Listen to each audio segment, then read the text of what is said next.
For the second exercise of the chapter, we're going to create a simple simulation, or at least the beginnings of a simulation, that involves priority queues and a square dancing scenario. So let's get started. We're going to call this program squaredance.java. First thing we need to do is import a couple of libraries. We need the priority queue library, of course, so that we can work with the priority queue. And we also need the I/O library because we're going to do some file reading. What we're going to do is we're going to read a file that contains a set of names and a gender designation. Let me show you what the file looks like. Let me pull my command prompt window up real quick. See if I can get this right the first time. There's the file where we have the sex and the name. And so what we're going to do is we're going to read these names from a file, store them into priority queues based on the sex, and then partner each man and woman up for a square dance. And then if we have anything left over in the queues, then we'll indicate that in the program. And we could use that as a basis for a simulation of how the square dance lines or the queues for dancers wanting to get into the square dance should operate. So let's go back to the program. We'll get started here.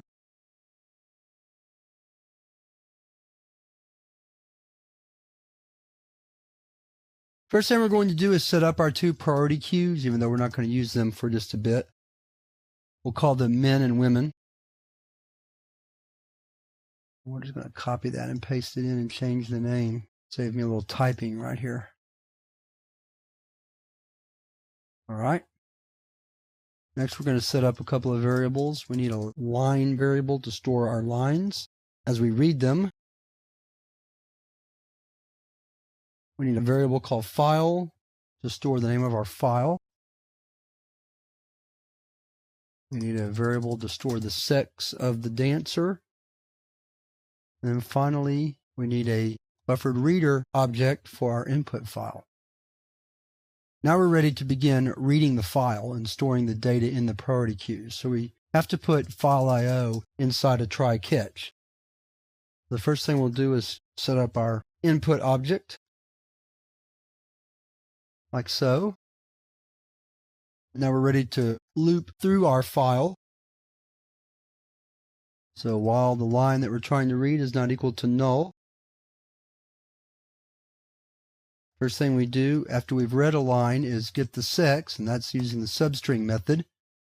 Pull out the sex of the dancer.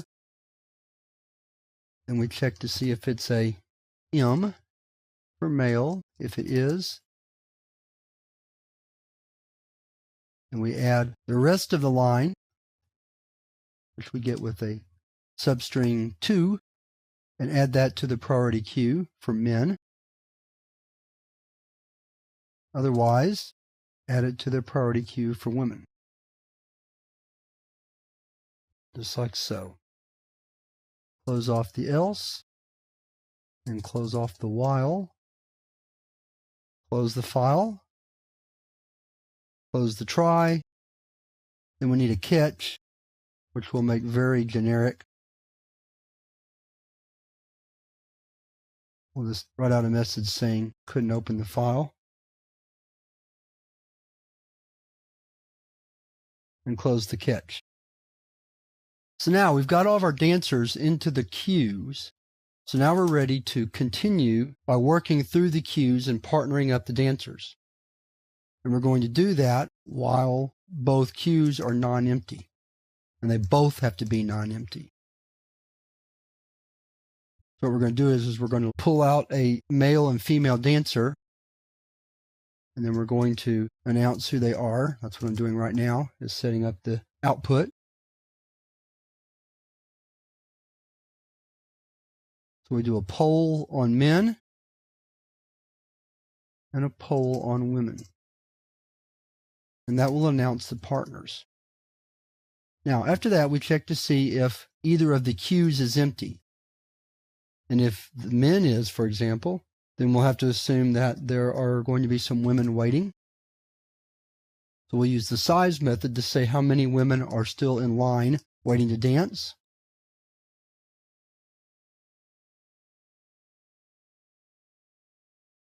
Then we'll drop down to the next line for more output. We'll do a print line here. And then we'll announce who the first woman in line will be.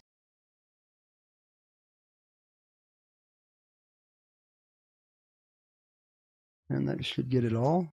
Check my parentheses real quick. And then we'll write another if statement and essentially do the same thing with women. Let's see if I can copy and paste. That's always a challenge to get it right without leaving anything behind that's wrong for that particular situation. All right, so we're going to change this to men.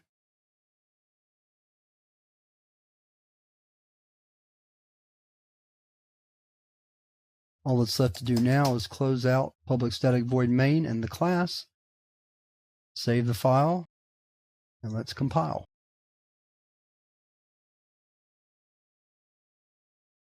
And we see one error.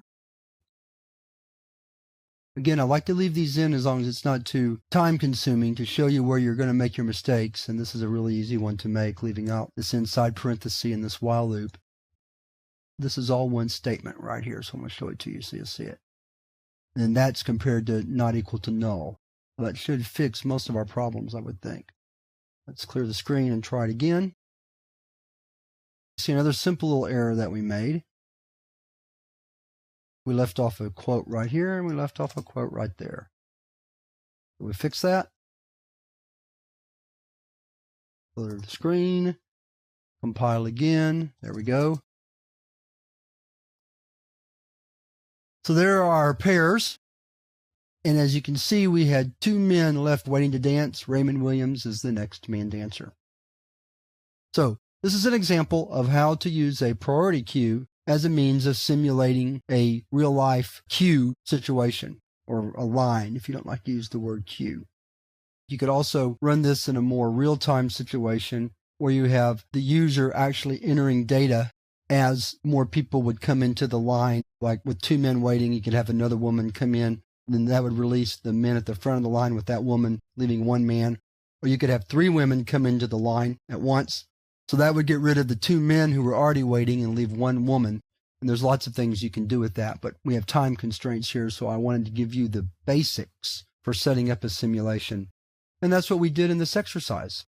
And with that, we're finished with this chapter.